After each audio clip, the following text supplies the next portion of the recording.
नमस्कार दोस्तों, स्वागत है आप सभी का आपके अपने YouTube channel the civil point में। तो चलिए दोस्तों स्टार्ट करते हैं आज का वीडियो लेक्चर।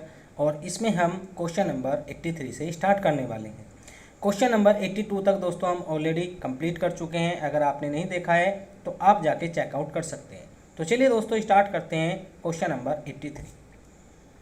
एक बार पेन सेलेक्ट कर लेते हैं। तो आपको बताना है दोस्तों क्वेश्चन में the thermal expansion coefficient of steel. दोस्तों जो हमारी स्टील होती है उसका आपको बताना है अल्फा। अल्फा को क्या बोलते हैं? थर्मल एक्सपेंशन कोफिशिएंट, या फिर आप सिंपली बोल सकते हैं थर्मल कोफिशिएंट। ठीक है, तो ये होता है दोस्तों option number C, means 12 into 10⁻⁻6 per degree Celsius. इसको लिखेंगे ऐसे 12 इंटू 10⁻⁻6 पर डिग्री सेल्सियस। अब देखो दोस्तों यहाँ पर कुछ चीज़ें आपको जाननी ज़रूरी है। पूछता है तो पहले लिखेंगे, ये हमने जान लिया अल्फा के बारे में। स्टील का देख रहे हैं हम दोस्तों, अल्फा एस। अगर पूछा जाए दोस्तों young modulus of steel, young modulus, तो ये कितना होता है? इसको डिनोट करते हैं ई से। ये होता है दोस्तों 2 into 10⁵ MPa। MPa means Newton पर एम स्क्वायर।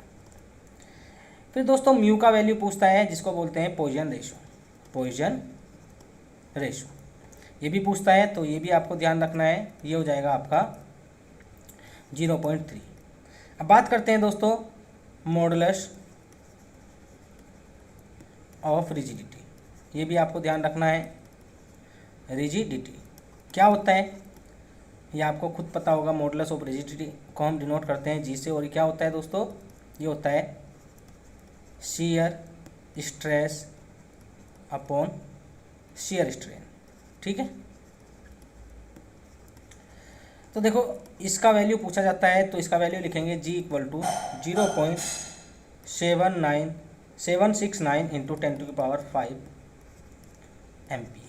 ठीक है, तो एक हमने क्वेश्चन नंबर 83 कंप्लीट कर लिया है। आगे चलते हैं क्वेश्चन नंबर 84 पर। क्वेश्चन नंबर 84 देखते हैं दोस्तों।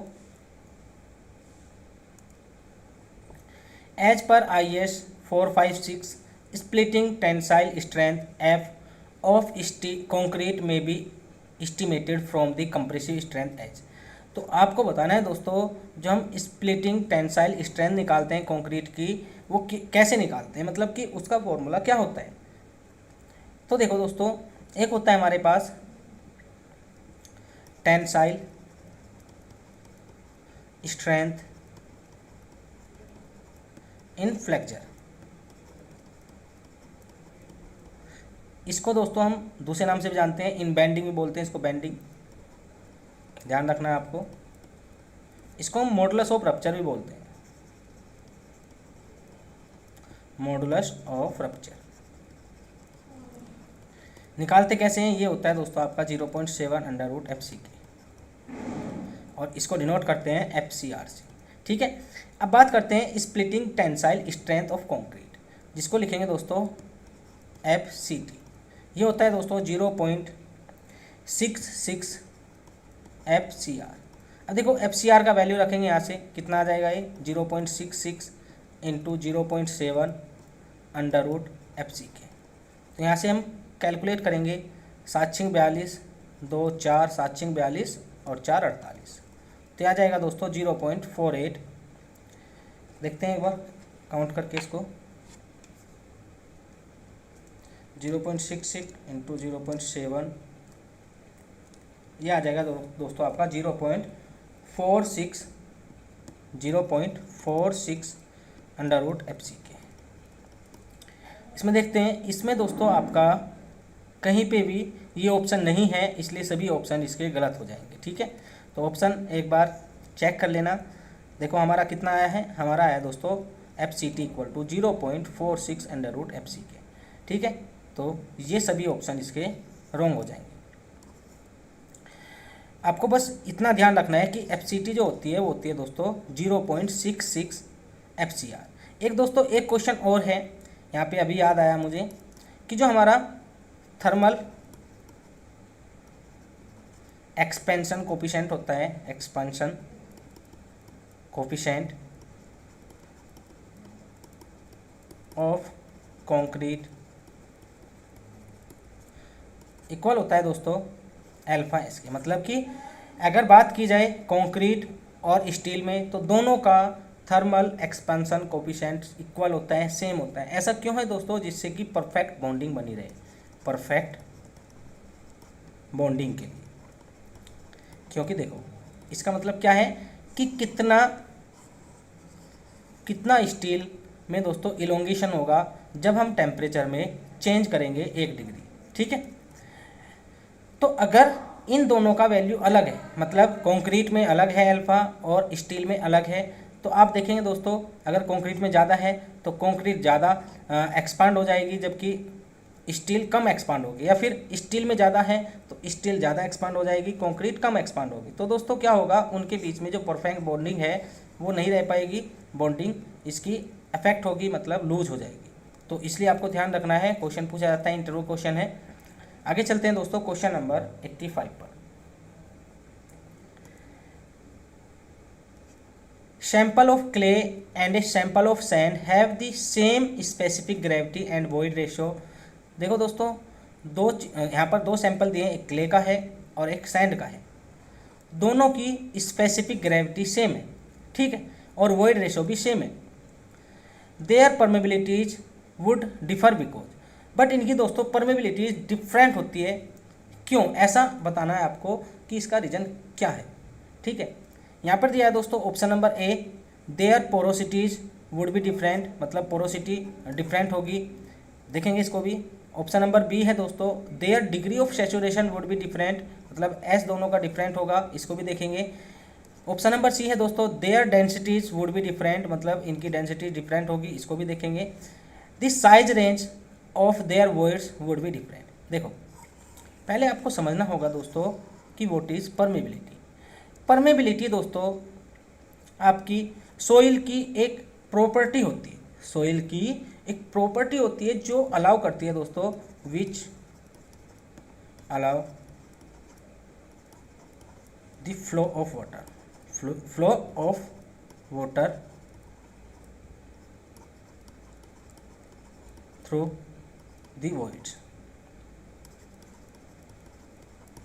तो एक बात बताओ, ये वॉइड पर डिपेंड कर रही है। अगर वॉइड ज़्यादा बड़ा होगा, मतलब ज़्यादा होगा दोस्तों वॉइड, तो इसका मतलब क्या, बड़ा होना चाहिए। देखो ज़्यादा से मतलब नहीं है, ये रेट नहीं बताता है, ये कभी भी रेट नहीं बताता है। यहाँ पर एक प्रॉब्लम आती है समझने में कि परमेबिलिटी एक रेट बताता है दोस्तों, ये रेट कभी नहीं बताता है, ठीक है। ये परकोलेशन को नहीं बताता है कि परकोलेशन कितना होगा। ये सिर्फ क्या करता है दोस्तों, ये एक इसकी प्रॉपर्टी है और जो डिपेंड करेगी वॉइड्स के साइज पर, ठीक है, ना कि नंबर ऑफ साइज पर, नंबर ऑफ वॉइड पर। नंबर ऑफ वॉइड पर क्यों डिपेंड नहीं कर रही है दोस्तों? क्योंकि ये प्रॉपर्टी है, ये साइज पर डिपेंड कर रही है।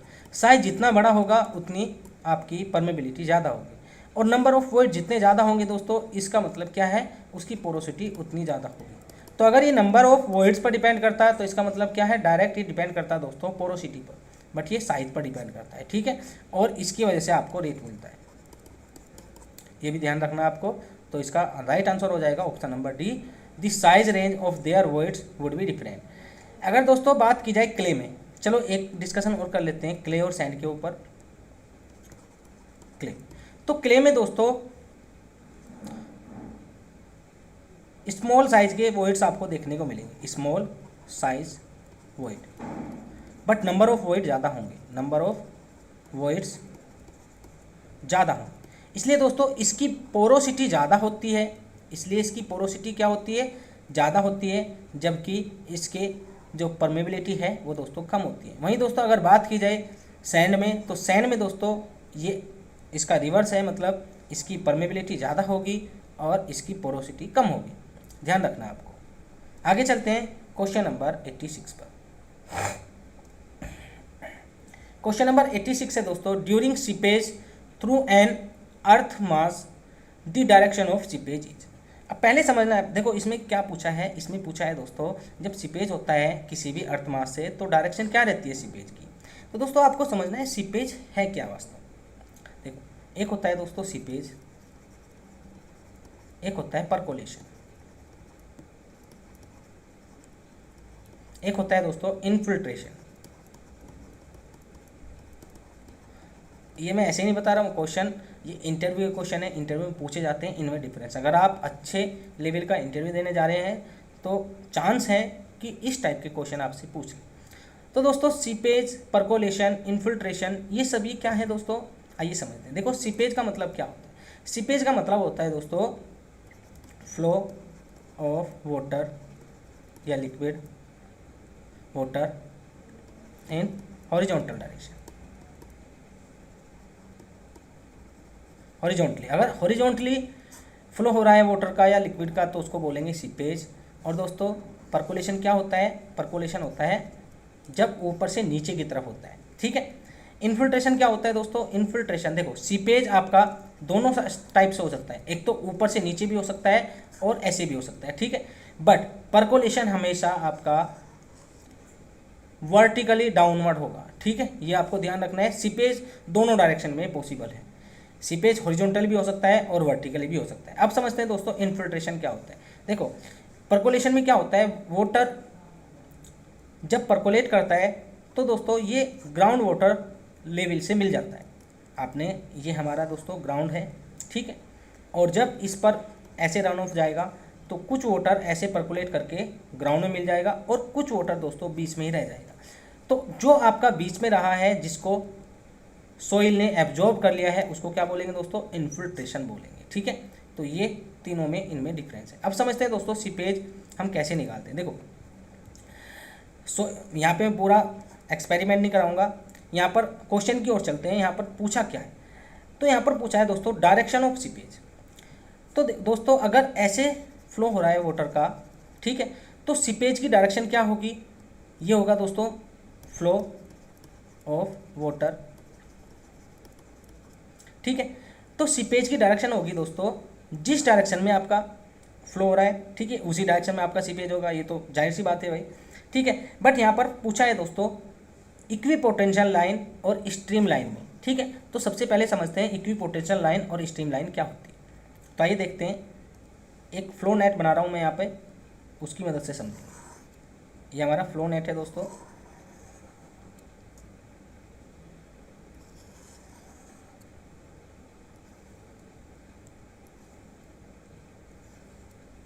ये हमारा flow net.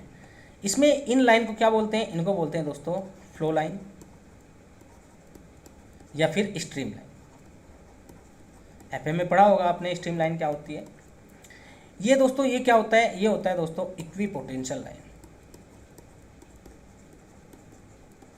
Equipotential line.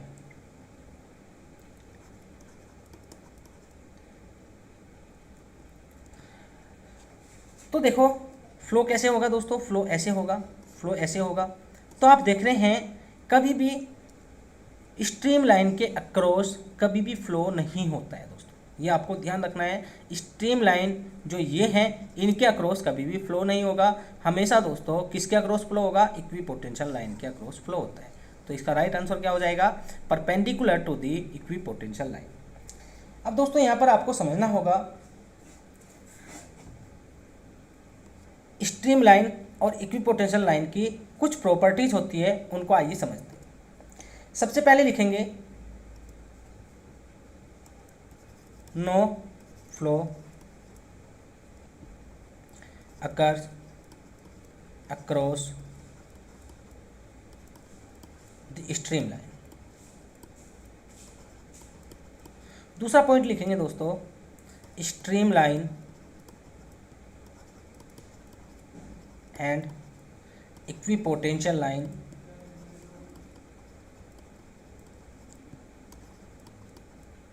Are orthogonal, मतलब perpendicular to each other.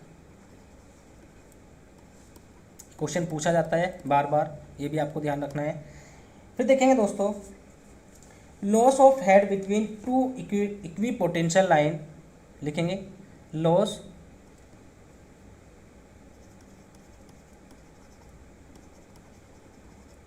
Between two equipotential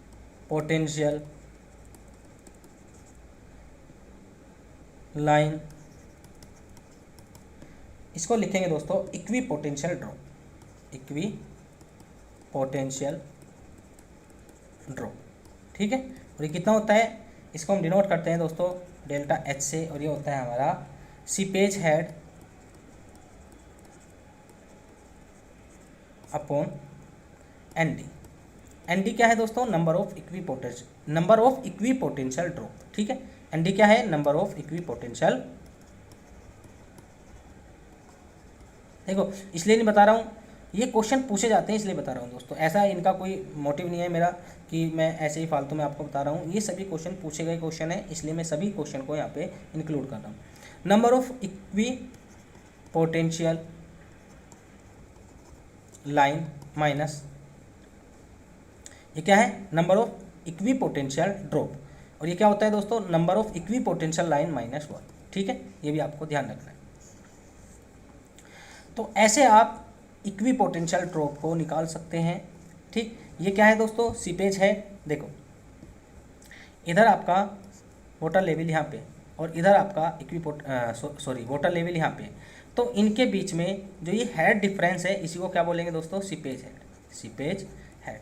ये अगर आपसे कोई पूछे कि क्यों आता है, क्योंकि दोस्तों जब वाटर का फ्लो होगा थ्रू दी सोइल मास, तो दोस्तों एक ड्रैग फोर्स लगने लगती है पार्टिकल्स के ऊपर, जिसके कारण फ्रिक्शन आता है। ड्रैग फोर्स क्या है, फ्रिक्शनल फोर्स है, तो जिसके कारण एनर्जी में लॉस होता है। और हेड क्या है दोस्तों, हेड एक एनर्जी है, हेड एक एनर्जी है, इसलिए आपको ये सभी चीज़ें ध्यान रखनी है। आगे चलते हैं दोस्तों, क्वेश्चन नंबर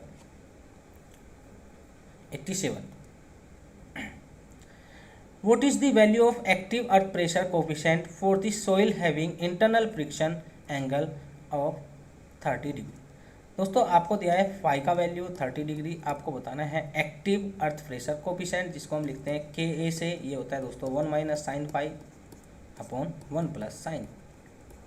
तो यहाँ पे रखेंगे सभी वैल्यूज़ को, 1 माइनस साइन 30 हाफ हो जाएगा, और 1 अपॉन 1 प्लस हाफ, ये हो जाएगा दोस्तों ऊपर 1/2 और नीचे हो जाएगा 3/2। आई थिंक 3/2 होगा, देख लेना आप, ठीक है।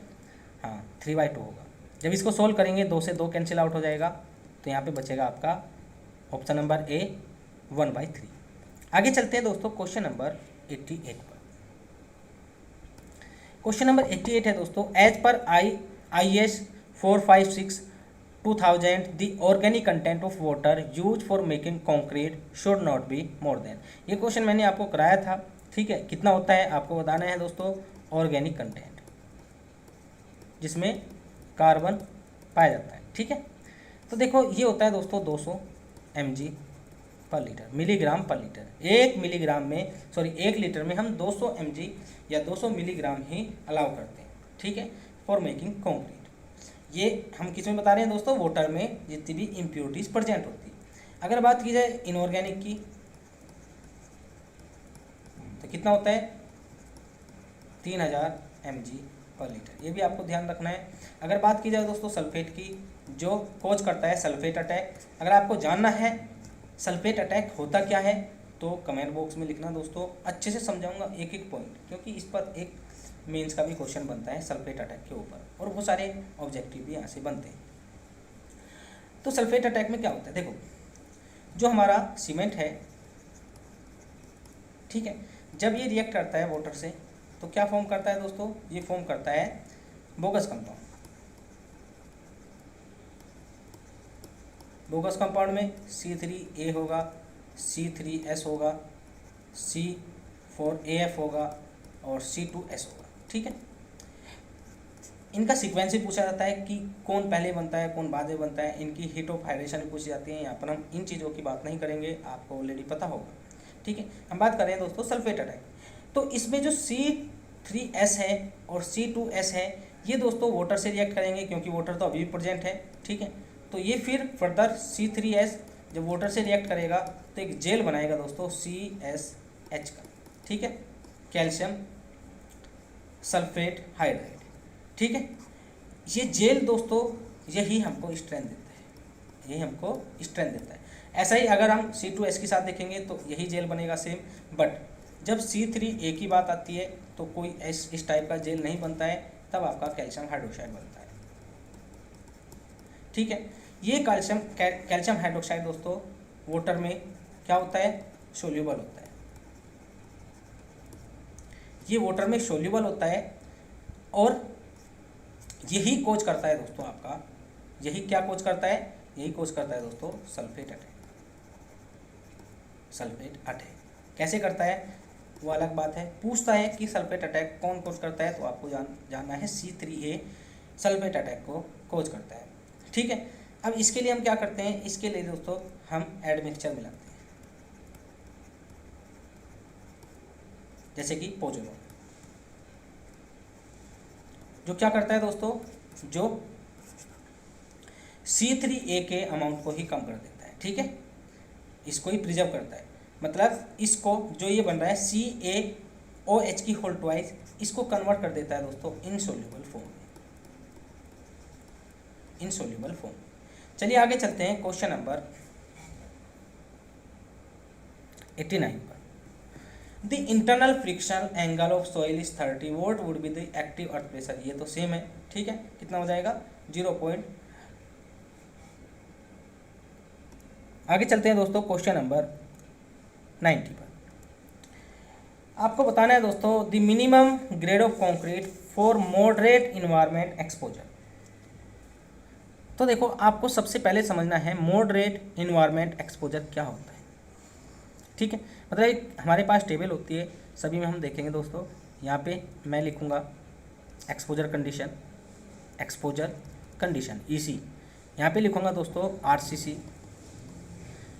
और 3 कॉलम और बनाएंगे, 4 या 3। इधर लिखेंगे हम सीमेंट kg पर मीटर क्यूब में, इधर लिखेंगे दोस्तों हम वाटर सीमेंट रेशो, इधर लिखेंगे ग्रेड, और इधर लिखेंगे दोस्तों हम नॉमिनल कवर। कहीं से भी क्वेश्चन पूछ सकता है। अगर बात की जाए दोस्तों फर्स्ट कंडीशन, जिसको बोलते हैं माइल्ड कंडीशन, माइल्ड मतलब नॉर्मल कंडीशन है। ठीक है, तो सीमेंट कितना होता है दोस्तों, ये होता है 300 kg पर मीटर क्यूब। ठीक है, कितनी यूनिट है इसकी, kg पर मीटर क्यूब, ध्यान रखना आप। वाटर सीमेंट रेशो कितना होता है दोस्तों, 0.6 होता है। ग्रेड कितना लेते हैं हम, M20 लेते हैं, और नॉमिनल कवर कितने लेते हैं दोस्तों, 20 mm लेते हैं। ठीक है, बात की जाए दोस्तों सेकंड है हमारा मॉडरेट एक्सपोजर कंडीशन है, मॉडरेट। इसमें भी हम 300 लेंगे kg पर मीटर क्यूब। ये कितना लेंगे दोस्तों, ये हम लेंगे दोस्तों, सॉरी ये आपका 0.55 होता है, ये इसको करेक्ट कर लेना, 0.55। ये हो जाएगा आपका 0.50। ठीक है, ये हो जाएगा दोस्तों आपका M25, ये हो जाएगा दोस्तों आपका 30 mm। फिर बात करते हैं दोस्तों थर्ड है दोस्तों सीवियर में आपका 320 हो जाएगा kg पर मीटर क्यूब। ये हो जाएगा दोस्तों आपका 0.45 वाटर सीमेंट रेशो। ठीक है, ये हो जाएगा दोस्तों आपका M30, ये हो जाएगा दोस्तों आपका 45 mm। ठीक है, फिर देखते हैं दोस्तों नेक्स्ट है हमारा वेरी सीवियर। तो वेरी सीवियर में हो जाएगा दोस्तों ये 340, ये हो जाएगा दोस्तों 0.45, सेम रहेगा। ठीक है, ये हो जाएगा दोस्तों M35, ये हो जाएगा दोस्तों आपका 50 mm। ठीक है, अब बात करते हैं एक्सट्रीम में। तो एक्सट्रीम में ये हो जाएगा 360, ये हो जाएगा 0.40, ये हो जाएगा दोस्तों M40, और ये हो जाएगा 75। तो ये टेबल आपको ध्यान रखनी है, इस टेबल से बहुत से क्वेश्चन बनते हैं, तो इसलिए ये टेबल आपको ध्यान रखनी है। तो आइए देखते हैं minimum grade of concrete for moderate environmental exposure condition should be. तो यहाँ पर देखते हैं दोस्तों मॉडरेट में कितना है, M25 है, यहाँ पर ऑप्शन नंबर ए इसका करेक्ट हो जाएगा। अब चलते हैं दोस्तों क्वेश्चन नंबर 91 पर। The angle of repose of A soil is the maximum angle which the outer face of soil mass make. देखो एंगल ऑफ रिपोज क्या होता है, देखो ये हमारा सोइल कुछ इस टाइप से सोइल मास है। ठीक है, आपने देखा होगा भाई ऐसे हमने ढेर लगा रखा है सोइल का। तो आप देखेंगे दोस्तों इसको क्या बोलेंगे, इसको बोलेंगे दोस्तों हम एंगल ऑफ रिपोज, एल्फा। ठीक है, ये आउटर फेस हॉरिजॉन्टल से एंगल बनाता है। देखो जितना ज़्यादा ये एंगल होगा उतना ही अच्छा होगा, जितना ज़्यादा एंगल होगा उतना ही अच्छा होगा। देखो एंगल ज़्यादा कब आएगा, जब ये ऐसे चलेगा, मतलब इसका मतलब क्या है, शियर स्ट्रेंथ बढ़ रही है। अब देखो दोस्तों शियर स्ट्रेंथ क्यों बढ़ेगी, क्योंकि देखो जब ये वर्टिकल लाइन आ रही है तो आप देख रहे हैं सोइल के जो पार्टिकल है उनका वेट नीचे की तरफ एक्ट कर रहा है, ठीक है, जो इसको दोस्तों नीचे की तरफ लाने की कोशिश करेगा और यही दोस्तों इसमें शियर स्ट्रेस प्रोड्यूस करेगा। और जो पार्टिकल के बीच में कोहिजन है, कोहिजन या फिर इंटरलॉकिंग है, उसके कारण दोस्तों इसमें शियर स्ट्रेंथ आती है, मतलब ये इस शियर स्ट्रेस को अपोज करता है, तो अपोजिट डायरेक्शन में शियर स्ट्रेंथ आएगी। देखो जब पार्टिकल इस मैनर में आएंगे, इस डायरेक्शन में आएंगे दोस्तों, इसका मतलब क्या है, इनके बीच में जो कोहिजन या इंटरलॉकिंग है, मतलब शियर स्ट्रेंथ है, वो शियर स्ट्रेस से ज़्यादा है, तभी जाके ये ऐसे टिक पा रहे हैं। नहीं तो क्या हो जाएगा, सोइल के सभी पार्टिकल नीचे बिखर जाएंगे। आपने देखा होगा दोस्तों इन केस ऑफ सैंड, तो सैंड को आप इस फॉर्म में या इस शेप में नहीं रख सकते हैं, क्योंकि उनके बीच में कोहिजन नहीं होता है, सिर्फ और सिर्फ इंटरलॉकिंग होती है, जिसके कारण आपको इतनी शियर स्ट्रेंथ नहीं मिल पाती। तो इसलिए ये हो जाएगा आपका with the horizontal, option number A. आगे चलते हैं दोस्तों क्वेश्चन नंबर 92 पर। Total pressure on the vertical face of retaining wall of height h act parallel to the free surface and from the base at a distance of. देखो यहाँ पर क्या बोला है, एक हमारा रिटेनिंग वॉल है, रिटेनिंग वॉल, इसके पीछे दोस्तों बैकफिल है, बैकफिल मतलब मिट्टी भरी। तो जब आप इस पर टोटल प्रेशर निकालेंगे तो देखो दोस्तों टोटल प्रेशर टॉप पर कितना आएगा, 0, और धीरे धीरे ऐसे इंक्रीज होगा। और बॉटम पे आप देख रहे हैं दोस्तों, देखो ये पूरी सोइल का जो वेट है ये यहाँ पे एक्ट कर रहा है। तो अगर बात करेंगे दोस्तों इस डायरेक्शन में सबसे ज़्यादा प्रेशर एक्ट करेगा, कितना एक्ट करेगा वो अलग की बात है दोस्तों। यहाँ पर पूछा है नीचे से कितनी डिस्टेंस पर आपका रिजल्टेंट प्रेशर एक्ट करेगा, तो ये एक्ट करेगा दोस्तों h/3 पर। देखो टोटल प्रेशर अलग चीज़ है, रिजल्टेंट प्रेशर दोस्तों अलग चीज़ है, ठीक है। तो रिजल्टेंट प्रेशर कहाँ पे एक्ट करेगा, जिसको बोलेंगे FR, ये एक्ट करेगा दोस्तों h/3 पर, ठीक है, from the base of this triangle, ठीक है। और अगर ऊपर से पूछे तो ये एक्ट करेगा दोस्तों 2/3 h पर। तो इसका राइट आंसर हो जाएगा ऑप्शन नंबर ए। अब आगे चलते हैं क्वेश्चन नंबर 93 पर। ये 92 गलती से ऐड हो गया है, 93 है।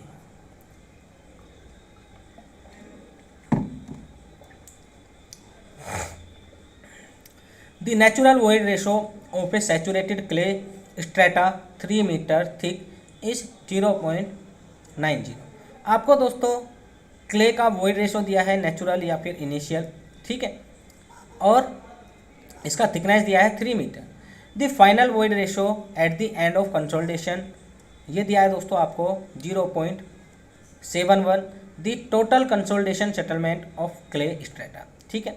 आप सभी को पता होगा कंसोलिडेशन क्या होता है दोस्तों, एक्सपेल्शन ऑफ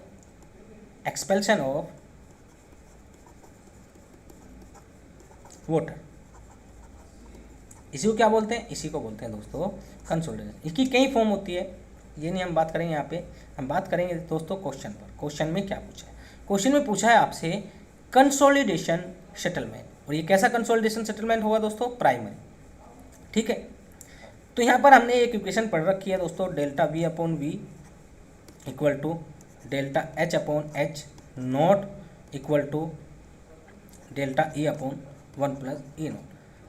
ये तो हमको कोई काम का नहीं है, हमको इसमें देखना है रिलेशनशिप। तो देखो डेल्टा H हमको निकालना है, H0 दिया है 3 मीटर। डेल्टा E कैसे निकालेंगे, final minus initial, sorry initial minus final और 1 प्लस इनिशियल, ठीक है। तो यहाँ से हम निकाल सकते हैं delta H equal to H0 delta E। Delta E कितना हो जाएगा दोस्तों, 0.90 माइनस 0.71 और अपॉन 1.71। तो इसको सोल्व करेंगे कितना आएगा, इसको हम क्या लिखेंगे 3 मीटर। तो ये आएगा दोस्तों आपका 71 इंटू 3/1.71, यह आ जाएगा दोस्तों आपका 0.33 मीटर, मतलब 33.33 सेंटीमीटर, ठीक है।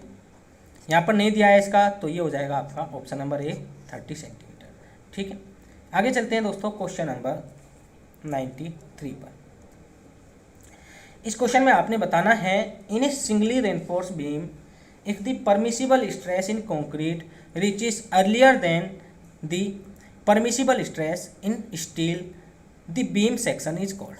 तो दोस्तों यहाँ पर आपसे सिंपली बोला है कि जो परमिसिबल स्ट्रेस होती है किसमें, कंक्रीट में, वो पहले पहुंच जाती है परमिसिबल स्ट्रेस इन स्टील, मतलब स्टील में परमिसिबल स्ट्रेस पहुंचने से पहले कंक्रीट में परमिसिबल स्ट्रेस पहुंच जाती है।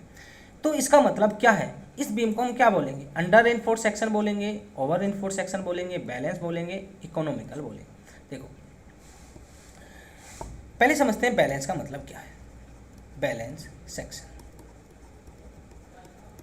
तो भाई हमारा इस टाइप से कंक्रीट हमने सेक्शन लिया है, ठीक है, यहाँ पर क्या है, स्टील है, ये पूरा कंक्रीट का सेक्शन है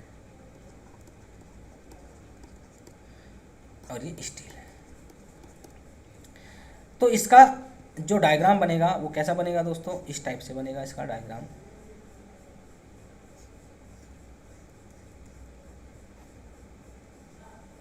ठीक है, ये मैंने यहाँ तक लिया। तो ये क्या है दोस्तों, ये है परमिसिबल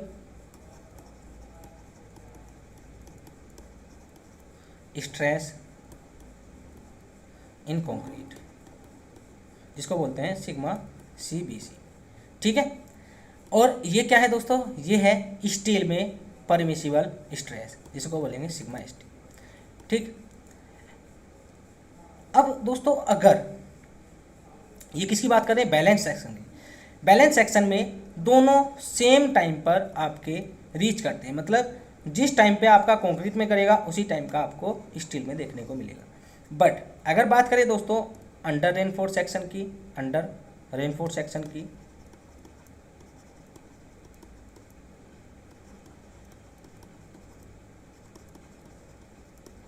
तो देखो अंडर रेनफोर्स सेक्शन का मतलब क्या है, उसमें स्टील हमने कम दी है। कम दी है तो इसका मतलब क्या है, सबसे पहले स्ट्रेस किस में रीच करेगी, परमिसिबल। देखो स्ट्रेस एक होती है अप्लाई स्ट्रेस, मतलब कि इंड्यूस्ड स्ट्रेस, जिसको हम लिखते हैं FCBC, जो कि होती है कंक्रीट में, और FST होती है दोस्तों किसमें, ये होती है स्टील में। ठीक है, और उनकी परमिसिबल लिमिट कितनी है, सिग्मा CBC और सिग्मा ST। तो देखो अगर ये वाली स्ट्रेस इस स्ट्रेस को रीच कर देती है सबसे पहले, तो इसका मतलब क्या है, अब जो भी लोड आएगा उसके कारण ये स्ट्रेस तो बढ़ने वाली है, ये स्ट्रेस तो बढ़ने वाली है, तो ये स्ट्रेस अब इससे ज़्यादा होने लगेगी। और ये कितना झेल सकता है दोस्तों, सिग्मा BC। तो क्या मतलब है इसका, कि कंक्रीट फेल होगा, कंक्रीट फेल होगा। ये कब है, जब FCBC ज़्यादा मतलब जल्दी पहुंच रहा है किस तक, सिग्मा CBC, मतलब कंक्रीट में स्ट्रेस परमिसिबल स्ट्रेस पर पहुंच रही है स्टील की परमिसिबल स्ट्रेस तक पहुंचने से पहले। ठीक है, ये कब है दोस्तों, ये है ओवर रेनफोर्स सेक्शन में, जिसमें दोस्तों हम रेनफोर्स इतनी ज़्यादा प्रोवाइड करा देते हैं कि उसमें जो भी स्ट्रेस इंड्यूस होती है वो इसकी सिग्मा ST तक पहुंच नहीं पाती है और कंक्रीट में जल्दी पहुंच जाती है, तो इसको बोलते हैं ओवर रेनफोर्स सेक्शन। और अंडर रेनफोर्स सेक्शन में क्या होगा दोस्तों, अंडर रेनफोर्स सेक्शन में आपका FST इक्वल हो जाएगा सिग्मा ST के, और FCBC लेस देन हो जाएगा सिग्मा CBC। तो आप देखेंगे दोस्तों इसमें इस केस में अंडर रेनफोर्स सेक्शन के केस में स्टील सबसे पहले क्रैक होगा। ठीक है, फेल नहीं होगा दोस्तों, फेल अलग चीज़ है। स्टील में क्रैक आएंगे, क्रैक दोस्तों प्रोपागेट होंगे और फिर कंक्रीट में आपको क्रैक देखने को मिलने लगेंगे। ठीक है, ठीक, तो यही हम अंडर रेनफोर्स सेक्शन प्रीफर करते हैं डिजाइन में। तो ये हो जाएगा दोस्तों आपका, इसमें क्या पूछा है, if the permissible stress in concrete reach earlier than the permissible stress in steel. इसका मतलब क्या है, स्टील ज़्यादा है, ओवर रेनफोर्स सेक्शन है, तो इसका राइट आंसर हो जाएगा option number B, over reinforce section. देखो डायग्राम की हेल्प से अच्छे से समझ में आता है, यहाँ पे मेरी मजबूरी है मैं प्रॉपर डायग्राम नहीं बना पा रहा हूँ। ठीक है, वहाँ पे हम इनका वेरिएशन देखते कैसा होता है। चलो आगे चलते हैं क्वेश्चन नंबर 94 पर। क्वेश्चन नंबर 94 है दोस्तों, in the following had permeability test in the following had permeability test in the duration of 3 hours, the initial head of 100 या 1000 mm is dropped to 350 mm। तो देखो दोस्तों, फॉलिंग हेड परमेबिलिटी टेस्ट है, ध्यान रखना है आपको। ड्यूरेशन कितना है, टाइम दिया है 3 आवर्स, और इनिशियल हेड कितना है 1000 mm, और दोस्तों फाइनल हेड कितना है ड्रॉप होने के बाद 350 mm। The diameter of stand pipe is 0.5 centimeter, the length of and diameter of soil sample are 20 centimeter and 10 centimeter respectively. What is the coefficient of permeability mm per second में आपको बताना है। तो देखो दोस्तों, इसको कैसे करेंगे, तो इससे पहले, इसको करने से पहले इस टेस्ट को समझ लेते हैं अच्छे से। फॉलोइंग परमेबिलिटी टेस्ट, एक होता है कांस्टेंट, जिसमें कांस्टेंट हम वाटर लेवल रखते हैं। इसमें दोस्तों कांस्टेंट नहीं होता है, इसमें क्या होता है, इसमें आपका ऐसे सैंपल होगा, ठीक है, शॉर्ट में बना रहा हूँ। यहाँ पे स्टैंड पाइप होगा, और यहाँ पे दोस्तों हम कलेक्ट करने के लिए एक मॉल लगा देते हैं, ठीक है। तो इसमें हम इनिशियल देखते हैं कितना वाटर लेवल है, और इसको हम दोस्तों यहाँ से लेते हैं H1। फिर देखते हैं दोस्तों कुछ देर बाद, टाइम T के बाद दोस्तों, इसमें जैसे जैसे इसके अंदर से फ्लो होगा, ठीक है, तो क्या होगा दोस्तों, इसका हेड रिड्यूस होगा, ये हो जाएगा आपका H2, ठीक है। इसका एरिया दिया है आपको या डायमीटर दिया है, तो हम यहाँ से A निकाल लेंगे। इसका डायमीटर दिया है, हम यहाँ से कैपिटल A निकाल लेंगे दोस्तों। इसका लेंथ दिया है L। अब देखते हैं दोस्तों इसका फाइनल एक्सप्रेशन क्या होता है। तो इसका फाइनल एक्सप्रेशन लिखेंगे K = 2.303 A स्मॉल a दोस्तों, और L इसको क्या लिखेंगे, अरे क्या हो जाएगा दोस्तों आपका 2.303 A इंटू L। ए क्या है दोस्तों, ए है diameter of stand pipe, upon में लिखेंगे capital A T log 10 H1 upon H2। अब आप पूछेंगे लॉग वाला क्वेश्चन ऑब्जेक्टिव में दे रखा है, तो यहाँ पे लिख रखा है मैंने, SSC में पूछा गया क्वेश्चन है, इसलिए कुछ भी पूछ सकता है, आपको सिर्फ आंसर करना होगा। तो देखो आपको क्या निकालना है, सबसे पहले आपने निकालना है A। अब यहाँ पे यूनिट क्या दी है, mm पर सेकेंड, तो सभी को mm में लिखेंगे। तो A जो हमारा आ जाएगा दोस्तों π/4, डायमीटर कितना दिया है 0.5 सेंटीमीटर, तो ये कितना हो जाएगा 5 सेंटीमीटर, मतलब 19.62 mm²। वहीं पर दोस्तों A की बात करें तो A π/4, इसका डायमीटर कितना दिया है, डायमीटर दिया है दोस्तों 10 सेंटीमीटर, तो ये हो जाएगा आपका 10 का स्क्वायर। तो कितना आएगा ये आएगा दोस्तों आपका 78.5 mm²। अब बात करें दोस्तों, इसमें हमको ये और ये हमें पता है, L भी पता है, T भी पता है, सभी चीज़ें पता है। अब हम आसानी से निकाल सकते हैं, तो सभी वैल्यूज़ पुट करेंगे और हमारे पास K कितना आ जाएगा, K आएगा दोस्तों हमारे पास 4.86 इंटू 10⁻³ ठीक है, mm/s। तो राइट आंसर हो जाएगा ऑप्शन नंबर C। आप रख के देखना, निकाल लोगे आराम से। चलिए आगे चलते हैं क्वेश्चन नंबर 95 पर। क्वेश्चन नंबर 95 है, which of the following has coefficient of uniformity greater than 10। तो इसका राइट आंसर हो जाएगा दोस्तों ऑप्शन नंबर A। समझते हैं क्या बोला है इसमें और इसका सॉल्यूशन क्या होगा। इसने पूछा है दोस्तों, कौन सी सॉइल के लिए कोफिशिएंट ऑफ यूनिफॉर्मिटी, जिसको हम लिखते हैं CU, वो ग्रेटर देन होगा 10। सबसे पहले समझते हैं इसका मतलब क्या है।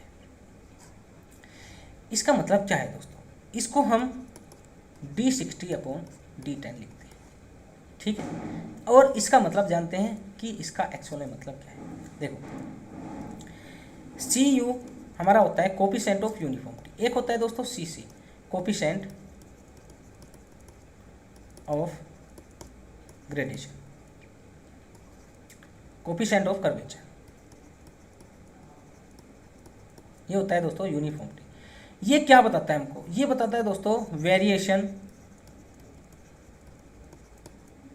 इन पार्टिकल साइज, मतलब कि कितने पार्टिकल साइज में वेरिएशन है। देखो अगर मैंने लेट्स सपोज मैंने दोस्तों यहाँ पे लिखा है 10 mm, 12 mm, 15 mm, और फिर लिखते लिखते दोस्तों मैं 100 mm तक पहुँच रहा हूँ। मतलब ये सभी पार्टिकल मैंने एक किसी सॉइल सैंपल में यूज़ कर रखे हैं। किसी सॉइल सैंपल में आपको इतने टाइप के पार्टिकल देखने को मिले। वहीं दोस्तों आपको किसी सॉइल सैंपल में आपको 20 mm तक के पार्टिकल देखने को मिल रहे हैं, 10 से 20 mm तक, इसके बीच में भी होंगे। किसी में आपको 10 से 15 mm तक के पार्टिकल देखने को मिल रहे हैं, किसी में आपको 10 mm तक के पार्टिकल देखने को मिले। इनका मतलब क्या है? इनका मतलब है दोस्तों कि आपका जो ग्रेडेशन है दोस्तों वो डिक्रीज हो रहा है। क्योंकि देखो ग्रेड कब इंक्रीज होगा, मतलब कब बोलेंगे उसको वेल ग्रेडेड, अगर उसमें दोस्तों डिफरेंट टाइप के पार्टिकल मौजूद होंगे, डिफरेंट टाइप के पार्टिकल मौजूद होंगे और ज़्यादा मात्रा में या ज़्यादा क्वांटिटी में मौजूद होंगे। ठीक है, आप देख रहे हैं इसमें कितना वेरिएशन है, 10 से 100 mm तक के पार्टिकल इसमें मौजूद है। इसमें दोस्तों 10 से 20, इसमें 10 से 15, इसमें 10 mm। तो जिसमें एक ही टाइप के होते हैं उसको तो पुअरली ग्रेडेड या फिर यूनिफॉर्मली ग्रेडेड बोलते हैं। तो देखो दोस्तों CU जैसे जैसे बढ़ता है, CU जैसे जैसे बढ़ता है, इसका मतलब है उसमें उतने ही दोस्तों रेंज बढ़ती है पार्टिकल साइज की, रेंज बढ़ती है दोस्तों पार्टिकल साइज की। और आपने देखा होगा दोस्तों CU अगर हम ग्रेटर दैन 4 लेते हैं तो ये लेते हैं ग्रेवल के लिए, CU ग्रेटर दैन 6 लेते हैं, ये लेते हैं दोस्तों सैंड के लिए। तो देखो सैंड में जो पार्टिकल साइज है वो तो लेस होगा, इससे लेस होगा, बट वेरिएशन ज़्यादा होगा भाई, वेरिएशन ज़्यादा होगा। ठीक है, इसमें आपको बड़े बड़े टाइप के पार्टिकल मिलेंगे बट वेरिएशन कम मिलेगा, मतलब 10 mm, 12 mm, 15 mm ऐसे मिलेंगे। बट इसमें दोस्तों आपको बहुत ज़्यादा वेरिएशन मिलेगा, तो इसलिए सैंड का ज़्यादा होता है। तो ये आपका हो जाएगा कोफिशिएंट ऑफ यूनिफॉर्मिटी अगर ग्रेटर देन 10 है तो ये हो जाएगा दोस्तों वेल ग्रेडेड सॉइल के लिए। आई होप आपको समझ आया होगा। अब कुछ इसके रिगार्डिंग कुछ और पॉइंट जान लेते हैं दोस्तों, जैसे कि CC क्या होता है। CC तो होता है दोस्तों D30² D60 इंटू D10। ठीक है, यहाँ पर दोस्तों D10 को इफेक्टिव साइज भी बोलते हैं, इफेक्टिव साइज ऑफ पार्टिकल का इफेक्टिव साइज। ठीक है, और एक पॉइंट लिखेंगे दोस्तों यहाँ पर, position of curve indicate type of soil.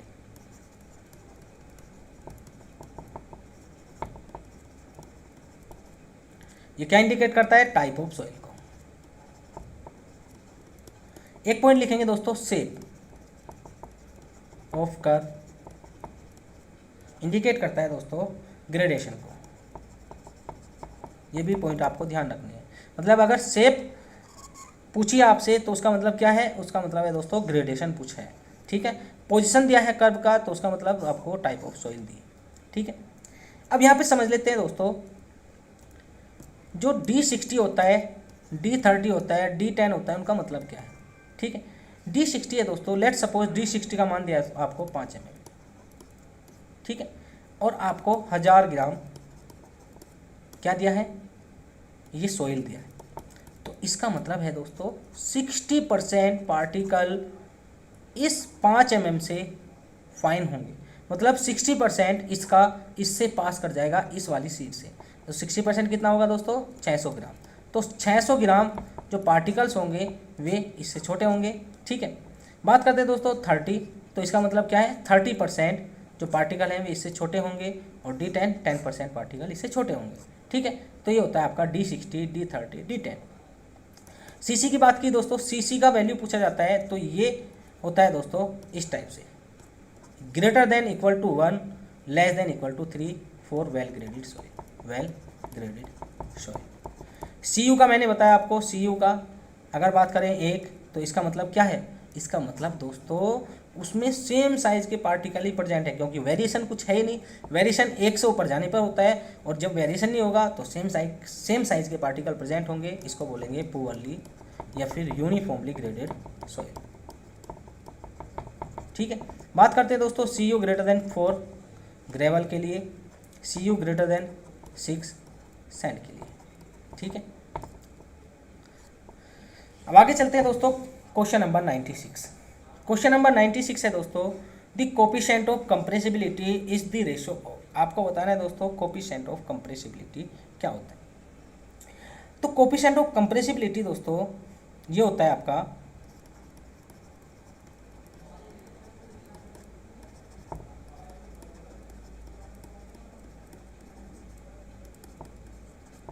Inversely proportional to bulk modulus के। तो देखो के हम कैसे लिखते हैं, के लिखते हैं दोस्तों स्ट्रेस अपॉन स्ट्रेन, तो ये हो जाएगा आपका उल्टा हो जाएगा स्ट्रेन टू स्ट्रेस। आगे चलते हैं क्वेश्चन नंबर 97 पर। क्वेश्चन नंबर 97 है rise of water table above the ground surface causes. आपको बताना है, देखो ये हमारा ग्राउंड सरफेस है, इसके ऊपर मैं वाटर राइज कर रहा हूँ, तो क्या आपको देखने को मिलेगा। Equal increase in pure water pressure and total stress. पहले तो आपको समझना होगा total stress, pure water pressure, effective stress, ये क्या चीज़ होती है दोस्तों, तभी आप समझ पाएंगे। इस वाटर टेबल हमने राइज कर दिया है ग्राउंड सरफेस के ऊपर, तो इसमें क्या क्या आपको देखने को मिलेगा। तो यहाँ पर समझते हैं दोस्तों व्हाट इज टोटल स्ट्रेस। तो आइए देखते हैं टोटल स्ट्रेस क्या होती है। देखो ये हमारा ग्राउंड सरफेस है और यहाँ पर हम कोई एक पार्टिकल एज्यूम करते हैं कुछ इस टाइप से, ठीक है। तो इसके ऊपर जो ये कॉलम है, मतलब सॉइल है इसके ऊपर, ये पूरी सॉइल, जो सॉइल का वेट लगेगा दोस्तों उसको क्या बोलेंगे, उसको बोलेंगे दोस्तों टोटल स्ट्रेस। तो ये हो जाएगा दोस्तों वेट इनटू एरिया, ठीक है। स्ट्रेस है तो वेट न्यूटन में होगा और एरिया मीटर्स पर। तो ये हो जाएगा दोस्तों आपका, नहीं ये होगा आपका वेट अपॉन एरिया, ठीक है। अगर वेट निकालें तो वेट क्या होगा, वेट होगा दोस्तों इसका, आपको पता है वेट कैसे निकालते हैं, यूनिट वेट इनटू वॉल्यूम। जब इसको एरिया से डिवाइड कर देंगे तो क्या बचेगा हमारे पास, यहाँ पे बचेगा दोस्तों इसकी डेप्थ, ये जो डेप्थ देख रहे हैं आप जेड या फिर एच ले सकते हैं। तो टोटल स्ट्रेस सिग्मा से हम डिनोट करते हैं, ये हो जाएगा दोस्तों आपका गामा इंटू एच या फिर जेड, ठीक है। तो ये होता है टोटल स्ट्रेस। अब समझते हैं प्योर वाटर प्रेशर क्या होता है। तो प्योर वाटर प्रेशर या पोर वाटर प्रेशर या फिर न्यूट्रल प्रेशर, इसको न्यूट्रल प्रेशर ही बोलते हैं। ये क्या होता है दोस्तों, देखो हमारे पास सॉइल है तो सॉइल में वॉइड्स होते हैं, तो मैंने दोस्तों ये वॉइड्स लिया है और यहाँ पर दोस्तों वाटर फिल है, ये वाटर फिल है। तो आपको पता है पास्कल लॉ आपने पढ़ा होगा, पास्कल लॉ। तो पास्कल लॉ में क्या बोला जाता है, ये दोस्तों रेस्ट कंडीशन में होता है। रेस्ट कंडीशन मतलब जब वाटर रेस्ट कंडीशन में होता है तब हम पास्कल लॉ पढ़ते हैं, ठीक है। तो एट रेस्ट कंडीशन जो वाटर है वो हर एक डायरेक्शन में, सभी डायरेक्शन में दोस्तों सेम मैग्नीट्यूड का प्रेशर अप्लाई करता है, सेम मैग्नीट्यूड का प्रेशर अप्लाई करता है, जिसको क्या बोलते हैं, जिसको बोलते हैं दोस्तों पोर वाटर प्रेशर। इसको कैसे निकालते हैं, इसको निकालते हैं दोस्तों, यहाँ पे एक पीजोमीटर ट्यूब लगा देते हैं और जो वाटर राइज करता है उसकी हाइट हम पता कर लेते हैं और यहाँ से हमारा हो जाएगा एच गामा डब्ल्यू, ठीक है, यूनिट वेट इंटू एच, ये हो जाएगा दोस्तों म्यू, ठीक है। और अगर सॉइल के अंदर मतलब ज़्यादा डेप्थ है उसमें हमको पता करना है तो उसमें क्या करते हैं दोस्तों, उसमें देखो ये हमारा सॉइल है नीचे, ठीक है, ये सभी ग्रेन्स हैं।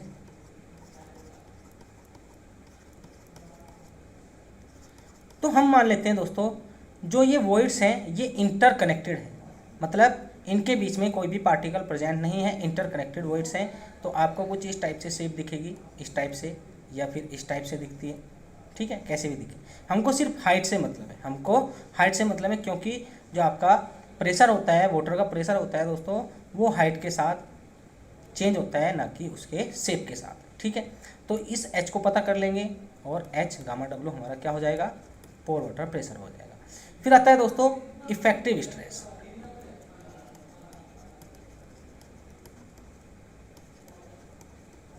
तो लिखेंगे इसके बारे में, it is an imaginary parameter.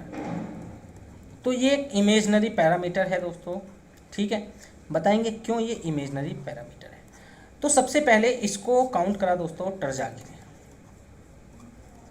ये भी आपको ध्यान रखना है। और टर्जागी ने क्या बोला दोस्तों, टर्जागी ने बोला कि जो आपका इफेक्टिव स्ट्रेस होता है, जिसको हम सिग्मा नोट, सिग्मा बार से डिनोट करते हैं, ये होता है दोस्तों FC अपॉन AC। ये क्या है दोस्तों, FC force transmitted by particle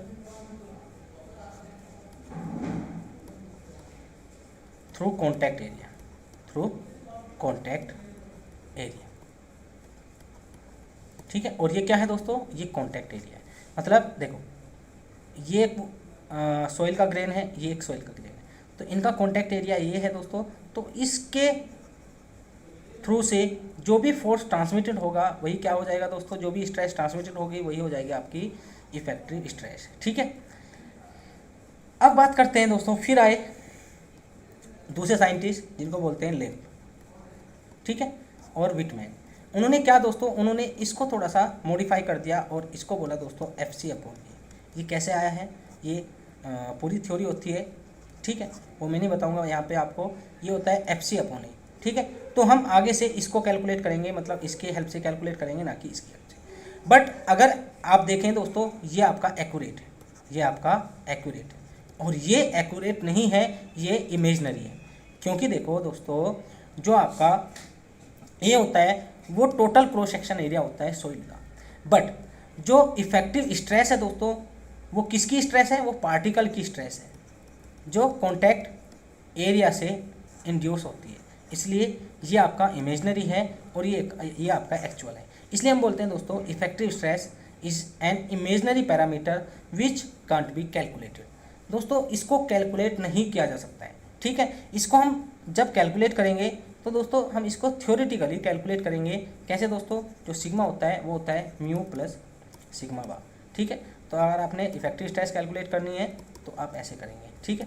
तो ये सभी पॉइंट आपको ध्यान रखने हैं, इसमें मैंने आपको तीनों पॉइंट के बारे में बता दिया है, ठीक। आगे चलते हैं दोस्तों, देखते हैं क्वेश्चन में क्या पूछे। क्वेश्चन में पूछा है कि अगर मैं वाटर लेवल को ग्राउंड लेवल से ऊपर राइज करता हूँ तो आपको क्या देखने को मिलेगा। तो देखो दोस्तों, हमने बात की टोटल स्ट्रेस की, तो टोटल स्ट्रेस किसी भी डेप्थ पे अगर आप निकालने जाएंगे तो आपको क्या पता होना चाहिए, उसके ऊपर कितना सरचार्ज है प्लस उसके ऊपर कितनी सोइल है, उन दोनों का वेट क्या हो जाएगा दोस्तों, ये हो जाएगा आपका टोटल स्ट्रेस। अगर मैं बात करूं एट डेप्थ जेड पर या एच पर, और ये दोस्तों आपका, चलो इसको जेड ले लेते हैं, इसको एच ले लेते हैं, ये एच डेप्थ इसने या एच हाइट इसने राइज किया है, तो आपका जो टोटल स्ट्रेस होगा दोस्तों ये हो जाएगा आपका, देखो इसमें तो मिट्टी नहीं है तो ये हो जाएगा आपका एच गामा डब्लू प्लस, इसमें मिट्टी है दोस्तों, ये आपका सैचुरेटेड है तो ये हो जाएगा आपका गामा सेट इंटू जेड। वहीं अगर प्योर वाटर प्रेशर की बात की जाए दोस्तों, तो इसमें भी आपका वाटर है, ठीक है, इंटरकनेक्टेड होगा, और ये भी आपका वाटर है, तो ये हो जाएगा दोस्तों आपका एच गामा डब्लू, और ये हो जाएगा आपका H gamma W into Z, gamma W into Z, ठीक है। वहीं पे दोस्तों अगर बात की जाए म्यू की, सॉरी सिग्मा फाई की या सिग्मा बार की, तो ये हो जाएगा दोस्तों आपका, दोनों माइनस हो जाएंगे, मतलब सिग्मा से प्योर वाटर प्रेशर को माइनस करेंगे तो इससे ये कैंसिल आउट हो जाएगा, ये बचेगा आपका दोस्तों gamma sat minus gamma W into Z, ठीक है। और इसको क्या बोलते हैं, इसी को दोस्तों हम क्या बोलते हैं, इसी को बोलते हैं गामा सबमर्ज इंटू जेड। तो यहाँ पे बात करते हैं, अगर हमने इसको राइज किया तो आप देख रहे हैं दोस्तों टोटल स्ट्रेस में एच गामा डब्लू का इंक्रीमेंट हुआ है और पोर वाटर प्रेशर में भी एच गामा डब्लू का इंक्रीमेंट हुआ है, ठीक है। इसलिए equal increase in pore water pressure and total stress, तो इसका राइट आंसर हो जाएगा option number A. Question number 98 देखते हैं। क्वेश्चन नंबर 98 में आपको बताना है the total and effective stress at a depth of 5 meter below the top level of water in a swimming pool respectively. देखो आपको बताना है दोस्तों, ये स्विमिंग पूल है, ठीक है, ऐसे बना रहा हूँ स्विमिंग पूल में, इसके ऊपर आपने, ये दोस्तों आपकी वाटर लेवल है, ये पूरा स्विमिंग पूल है, और इसके नीचे 5 मीटर डेप्थ पर कोई पॉइंट है, उस पर आपको इफेक्टिव स्ट्रेस और टोटल स्ट्रेस बतानी है। तो टोटल स्ट्रेस और इफेक्टिव स्ट्रेस बताने के लिए दोस्तों देखो, इफेक्टिव स्ट्रेस सोइल का होता है, तो यहाँ पे सोइल तो मौजूद नहीं है, तो इफेक्टिव स्ट्रेस कितना हो जाएगा, 0 हो जाएगा। टोटल स्ट्रेस की बात की जाए तो ये होता है दोस्तों gamma W into Z, Z कितना है 5 मीटर, गामा डब्लू अगर लिखेंगे दोस्तों, देखो ये है 5, मुझे किस में चाहिए दोस्तों, सेंटीमीटर में, तो इसको 500 कर लेंगे, मीटर है ना। और गामा डब्ल्यू होता है दोस्तों 1 ग्राम पर सीसी, मतलब 1 ग्राम पर सेंटीमीटर क्यूब। तो रखेंगे यहाँ पे 1 ग्राम पर सेंटीमीटर क्यूब, यहाँ से सेंटीमीटर सेंटीमीटर कट जाएगा, तो यहाँ पे बचेगा दोस्तों 500 ग्राम पर सेंटीमीटर स्क्वायर। मुझे किस में चाहिए, केजी में, तो 1000 से भाग कर दूंगा तो मेरे पास आ जाएगा 0.5 केजी पर सेंटीमीटर स्क्वायर। ऑप्शन नंबर हो जाएगा इसका बी राइट। आगे चलते हैं दोस्तों क्वेश्चन नंबर 99 पर। क्वेश्चन नंबर 99 है, if the water table rises up to ground surface then. आपको बताना है दोस्तों, अगर वाटर टेबल ग्राउंड सरफेस तक राइज करती है तब क्या होगा। Effective stress reduce due to decrease in total stress only but pure water pressure does not change. चलो देखते हैं इसका मतलब क्या है। देखो इसमें बोला है कि इफेक्टिव स्ट्रेस रिड्यूस होगी, तो पक्का दोस्तों रिड्यूस तो होगी, बट उसका रीज़न क्या होगा, क्या टोटल स्ट्रेस रिड्यूस होगी या फिर पोर वाटर प्रेशर रिड्यूस होगा। आइए इसको जानते हैं। देखो हमने 2 केस लेने हैं और उसकी हेल्प से समझेंगे। देखो ये मेरा फर्स्ट केस नंबर 1 है, ठीक है, कोई वैल्यू लेके समझेंगे। ये हमारा ग्राउंड है और वाटर लेवल दोस्तों यहाँ पे है, ये है 1 मीटर, और हम कहीं इसी पॉइंट पर, किसी 2 मीटर पॉइंट पर हम निकाल रहे हैं इफेक्टिव स्ट्रेस और total stress and pure water pressure. तो सिग्मा क्या हो जाएगा, टोटल स्ट्रेस हो जाएगा दोस्तों गामा, ये वाला, ये ड्राई हो जाएगा, या फिर चलो इसको गामा हम क्या लिख लेते हैं, गामा नेचुरल लिख लेते हैं, चलो कुछ नहीं गामा ही लिख लेते हैं, ठीक है। तो ये हो जाएगा आपका गामा इंटू 1 प्लस, और ये क्या है गामा सेट इंटू 2, ठीक है। ये मैं क्यों बता रहा हूँ, क्योंकि यहाँ पे कैपिटलाइज भी होती है, इसलिए मैं यहाँ पे गामा लिखवाया, ठीक है। तो ये बात हुई दोस्तों टोटल स्ट्रेस की। अब देखते हैं पोर वाटर प्रेशर। तो पोर वाटर प्रेशर इसका होगा, कितना होगा, 2 इंटू गामा डब्ल्यू। अब देखते हैं दोस्तों इफेक्टिव स्ट्रेस। तो इफेक्टिव स्ट्रेस कितनी हो जाएगी, दिस माइनस दिस, मतलब gamma plus gamma sat into 2 minus 2 gamma W, ये हो जाएगा आपका इफेक्टिव स्ट्रेस। अब मैं क्या कर रहा हूँ दोस्तों, केस नंबर 2 ले रहा हूँ। केस नंबर 2 में मैं इसको थोड़ा सा इंक्रीज़ कर रहा हूँ, वाटर लेवल को थोड़ा सा इंक्रीज करके दोस्तों 0.5 तक कर दे रहा हूँ। ये कितना हो जाएगा 2.5। तो आप देखेंगे इफेक्टिव स्ट्रेस आपकी क्या रहेगी, इफेक्टिव स्ट्रेस आपकी ये आपका गामा है into 0.5 plus gamma sat into 2.5, और म्यू क्या हो जाएगा दोस्तों, म्यू हो जाएगा आपका, देखो इतना इंक्रीज हो जाएगा, कितना 2.5 इंटू गामा डब्ल्यू। यहाँ से आपको पता चल रहा है कि म्यू तो चेंज ना, मतलब चेंज होगा, ठीक है। इफेक्टिव जो आपकी इफेक्टिव स्ट्रेस है वो रिड्यूस हो जाएगी। इफेक्टिव स्ट्रेस क्या हो जाएगी दोस्तों, इफेक्टिव स्ट्रेस रिड्यूस हो जाएगी, ठीक है, और गामा आपका इंक्रीज हो जाएगा, बट टोटल स्ट्रेस कभी भी इंक्रीज नहीं होगी। Total stress does not increase, ठीक है। तो इसका राइट आंसर हो जाएगा क्या, ऑप्शन नंबर, देखते हैं, effective stress reduce due to decrease in total stress. तो दोस्तों टोटल स्ट्रेस और डिक्रीज नहीं होगी, ये रिमेन कांस्टेंट रहने वाली है, but pure water pressure does not change. Effective stress reduce due to increase in pure water pressure but total stress does not change, ठीक है। तो इसका राइट आंसर हो जाएगा ये ऑप्शन नंबर बी। आगे चलते हैं दोस्तों question number 100।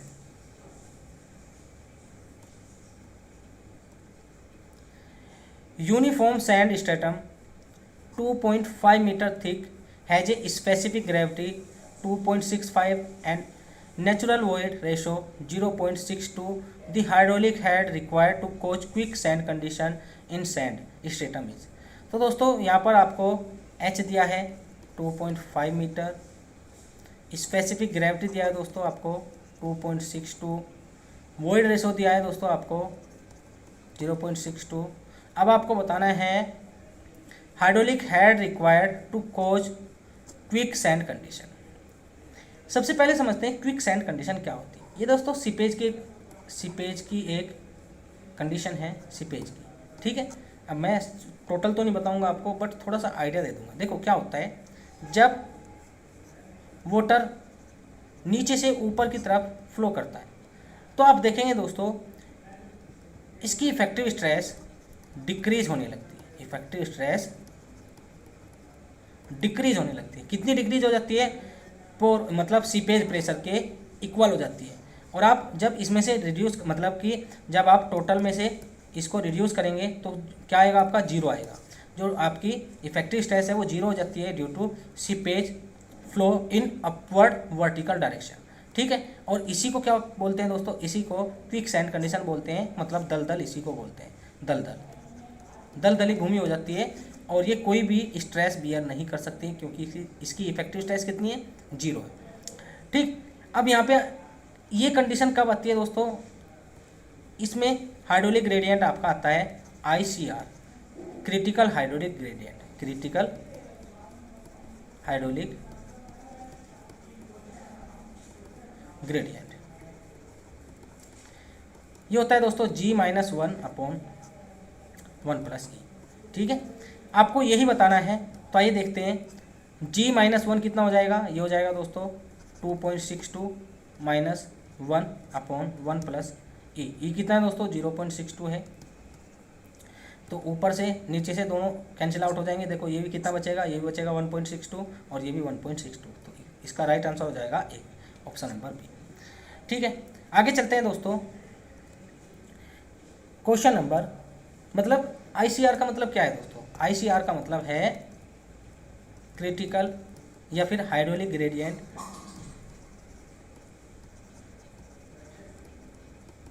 Act quick sand condition. जब क्विक सैंड होता है दोस्तों, दलदली भूमि हो जाती है, उस केस में जो आपका ICR निकल के आता है मतलब डेल्टा H/H, ठीक है। ये कितना आता है दोस्तों? ये आता है G-1/1+E, ठीक है। आगे चलते हैं दोस्तों क्वेश्चन नंबर 101 पर। Which one of the following equation correctly give the relationship between the specific gravity of soil grains G and the hydraulic gradient I to initiate quick condition in sand having a void ratio of 0.5। तो जान लेते हैं I क्या हो जाएगा यहाँ पे? G-1/1+E। ई कितना दिया दोस्तों? 0.5 दिया है, तो I इक्वल हो जाएगा आपका G-1/1.5। ये इधर चला जाएगा तो G-1 हो जाएगा आपका 1.5 I, और ये इधर पहुँच गया, कितना हो जाएगा दोस्तों? G इक्वल हो जाएगा आपका 1.5 I+1, ठीक है। इसका राइट आंसर हो जाएगा ऑप्शन नंबर बी। आगे चलते हैं दोस्तों क्वेश्चन नंबर 102 पर। आपको बताना है इसमें the unit of kinetic viscosity. तो काइनेमेटिक विस्कोसिटी की यूनिट कितनी होती है दोस्तों? ये होती है आपकी मीटर स्क्वायर पर सेकेंड एंड सेंटीमीटर स्क्वायर पर सेकेंड। इसको बोलते हैं दोस्तों स्टोक। ये होता है आपका CGS में, और ये होता है दोस्तों आपका मीटर पर सेकेंड, सॉरी SI में, ठीक है। इसका राइट आंसर हो जाएगा ऑप्शन नंबर डी। और ये क्या होता है एक्चुअल में? एक्चुअल में दोस्तों ये होता है आपका डायनामिक विस्कोसिटी अपॉन रो, मतलब डेंसिटी। तो आगे चलते हैं दोस्तों क्वेश्चन नंबर 103।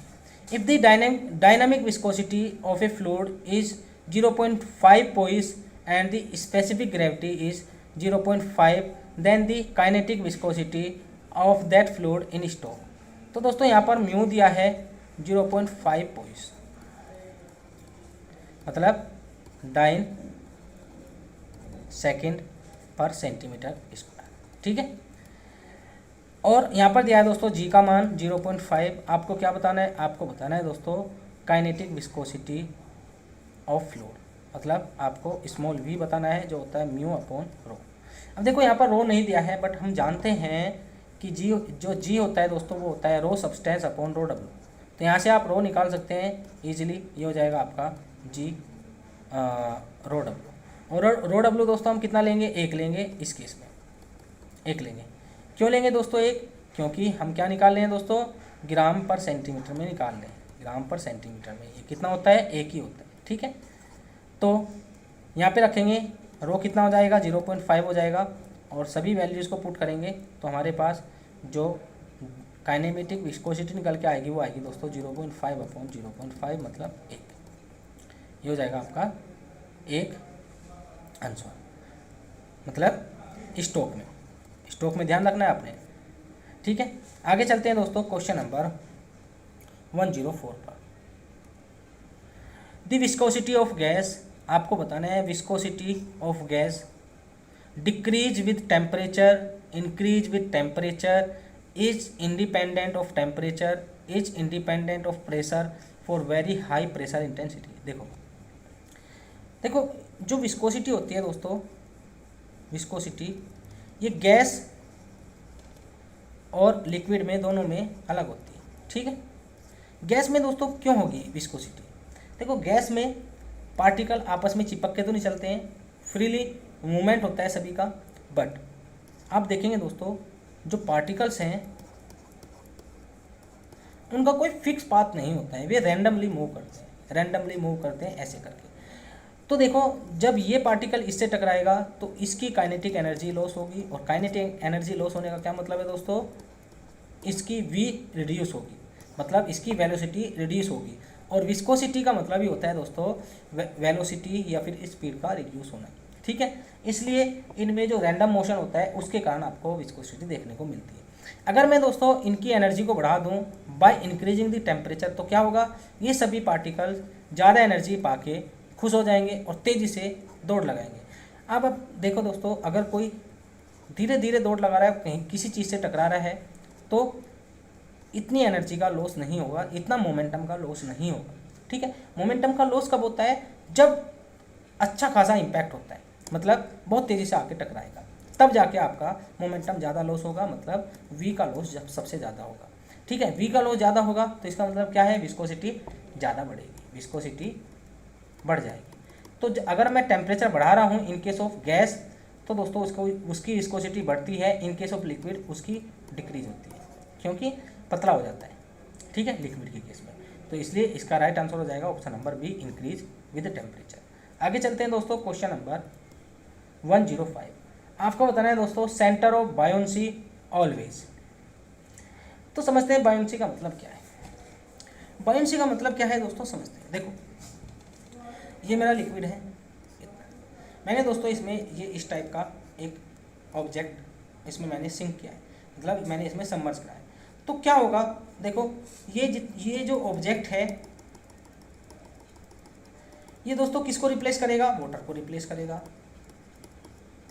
ठीक है, वाटर को यहाँ से देखो वाटर जाएगा। ठीक है, ये वाटर जाएगा दोस्तों, यहाँ से हटके क्या आ जाएगा, ये ऑब्जेक्ट या एक बॉक्स आ जाएगा।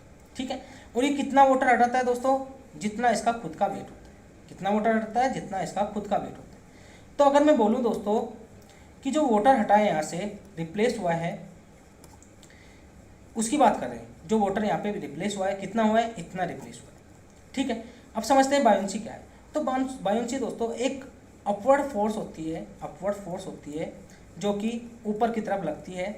ठीक है, ये कहाँ पे लगेगी, तो दोस्तों ये लगेगी जितना लिक्विड आपका डिस्प्लेस हुआ है, जो ये लिक्विड डिस्प्लेस हुआ है उसके सेंटर पर। ठीक है, तो ध्यान रखना है, इससे ज़्यादा मैं यहाँ पे आपको नहीं बता पाऊँगा, बहुत कम टाइम है।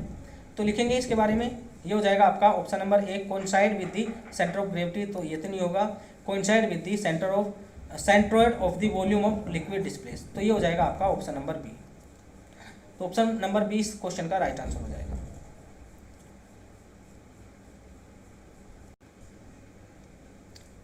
अब चलते हैं दोस्तों क्वेश्चन नंबर 106 पर। If the weight of a body immerse in a fluid exceed the buoyant force then the body will.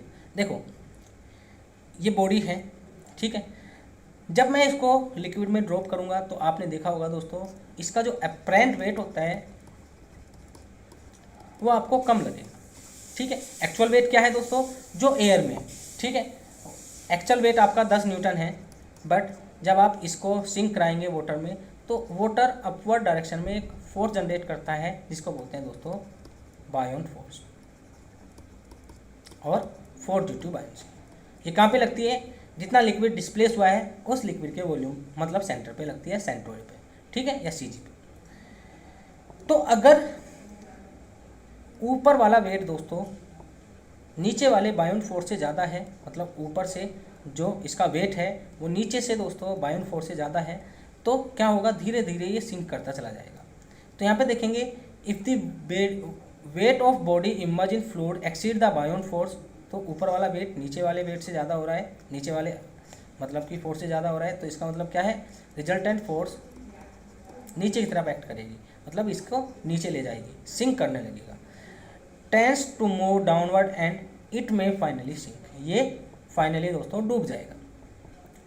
आगे देखते हैं दोस्तों क्वेश्चन नंबर 107 पर।